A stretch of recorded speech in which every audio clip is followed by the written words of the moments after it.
kazi miaka ya nyuma, tulitoa ngoma zilikuwa hiti, lakini kila mtu bado alikuwa na plani zake, kila mtu alikuwa na ndoto zake, kila mtu alikuwa na lebo yake ambao anafanya nao kazi.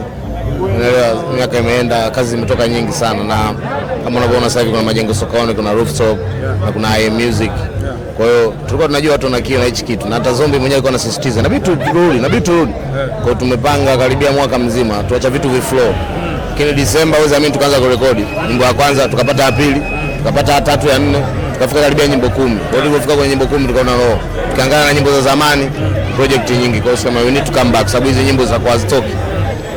Kwa mwaka huu tumedecide kuskip project zetu za mmoja kwa ajili ya project ya Moko, na ndio tumeanza na Pele Maradona.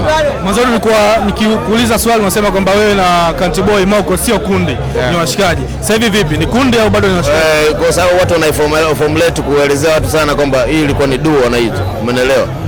Wanaita combo au duo. Umeelewa? Hiyo anafanya Jay-Z na Kanye West, Watch the Throne. Umeelewa? Kwa hiyo as long as kwanza tuna nickname, kwa hiyo is affiliated. Kwa hivyo wote tunavyopenda kusema kama ni kundi, kama duo, man. Bwana Roma amekuwa akitweet na kueleza vitu vingi sana kuhusiana na muziki wa hip hop.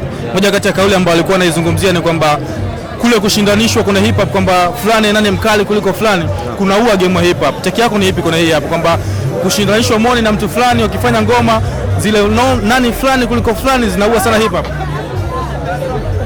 Kikweli kinachoongelea ni ule ufinyo na hisi, utasema unafanisha nani na fulani, lakini kuna wasanii zaidi ya 10 wanafanya hiyo jeno ya muziki. Kwa hiyo shindanisha watu 10, shindanisha watu 15, au hicho kitu kinaleta motivation, lakini sio swala la kupiki kwamba at least basi kuna msanii mmoja hapo anafanya vizuri, umeelewa?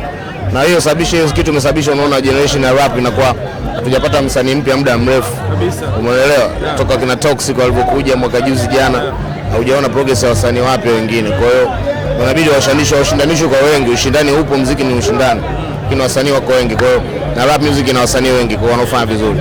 Man. Bwana, nafikiri ulikuwa nje wakati unashuti video yako, lakini picha zikaenda mjini sana, zile ambazo umepiga na mtoto fulani hivi mzuri wa kizungu. Watu akasema labda Malume amevuta chuma fulani hivi ya nje. Hiyo nayo imekaaje tiki yako? Bongo weka picha, wanaandika caption wenyewe, kwa hiyo sio wabaya sana. Shamanga wewe. Mwenyewe kwa hiyo nilitia picha wakaweka caption unyama sana. Kwa hiyo man, it is what it is, man. It is what it is. Man. Kwa sasa hivi status yako inasomekaje mzee wangu? Watoto nao mjomba. Watoto kutosha? Watoto nao ile watatu. Nakubali sana mzee wangu. Natulia wapi? Nakubali. Sababu una mpango wa kuoa. Ndio utaoa very soon. Okay. Sawa. Nakubali.